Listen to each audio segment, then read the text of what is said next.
Hello, this is Marcus Green with another edition of City Boy Outdoors. Today is Sunday, May 18th. Wanted to give you a quick recap. Yesterday was the season opener for the Great Lakes BFL up in La Crosse, Wisconsin, and we've had some pretty torrential conditions with high water here on the Mississippi River. The bite was pretty hard. Got a lot of fish. I did okay. I just didn't get the ones I needed to win. Took almost 17 pounds to win. Largemouth and smallmouth, mixed bag. So good luck. Congratulations to those that did a good job. But I got some momentum going for me. Did well. Caught a nice 4.5 pound smallmouth. So things are getting better, looking good. So, but we're out here today. We're actually a couple pools down on the Mississippi River. We're on the upper Mississippi. And I wanted to give you an idea and show you some of the stuff that we're dealing with today. The Mississippi River has had almost 10 straight days worth of rain here in the upper Midwest. And as you can tell, the water levels are really high. Actually, where I have the boat at right now is normally shoreline. And what these fish are relating to, a lot of folks ask me at sports shows, they say, well, how do you fish stuff like this? Okay, when the water gets high like this, the bass, they move up into any cover that they can find that diverts from the current flow. For instance, like this tree right here, okay? They're gonna bury up in this tree, they're gonna hide in this tree. The debris that's over there in the corner, they're going to try to hide and tuck behind in this stuff, and that way they don't have to burn a lot of energy. It's easier than it looks to fish. What I'm going to show you now is how the proper way to fish this tree right here. Okay, as you see, the current is coming down the river like so, okay, and it hits this tree. Well, because this is a solid object, it can't go through the tree like it does grass or anything like that, so it goes around the tree. Okay, if you see the swirls going around the tree, okay, it connects back up together right down here, but because it has to go around the tree, the mass of the tree, all that area behind you right there, that's all slack water. So the fish, what they'll do, they'll position themselves in that slack water. They don't have to burn as much energy, and when the bait fish comes down current, gets trapped in the current, they come out, pick up the bait fish, and then run back into that slack water. It's called fishing a seam. You do it a lot when you go trout fishing, but it's the same principle when you deal with rivers and you deal with current. Okay, the proper aspect is to put your bait in that slack water, and normally where that slack water and that fast moving water meets at that seam, that's normally when you'll get bit. So the baits of choice today are simple. This is what we're throwing.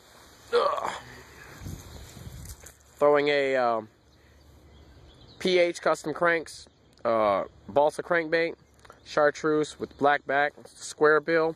This goes about 4 to 6 feet of water on I'm throwing 12-pound test fluorocarbon line, and I'm also throwing a JD Perfect Jig with a 702 crawl chunk, kind of swimming it around in some of this log jams and some of this wood in here. So far I've caught 4 fish. I've got 2 keepers, 14 inches, so nothing really big. But the key, next time you go out in flooded water, look for those seams, look for those ambush places where the fish can hide behind the current.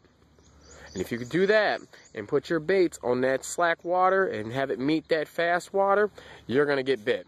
This is Marcus Green with another edition of City Boy Outdoors, and I'll talk to you later. Hello, this is Marcus Green with another edition of City Boy Outdoors. This is part 2, Sunday, May 18th.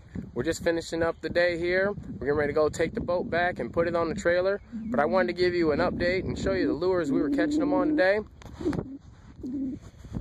These were the lures we were catching them on today. This is the JD Perfect Jig.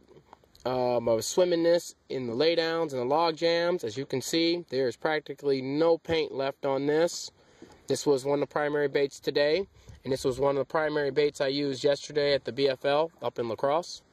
I also used a PH Custom Crank. This is a chartreuse with a black back. It's a square bill. It only dies about 4 feet of water. It's got the computer chip resistant bill on here. Check them out, phcustomlures.com. And then an old standby. This is just a 4-inch power worm with an 1/8 ounce tungsten sinker. Really working this stuff around log jams, any current breaks I could find. Rocks, wood, any little grass that's still available. Moving the baits real slow to get them to bite.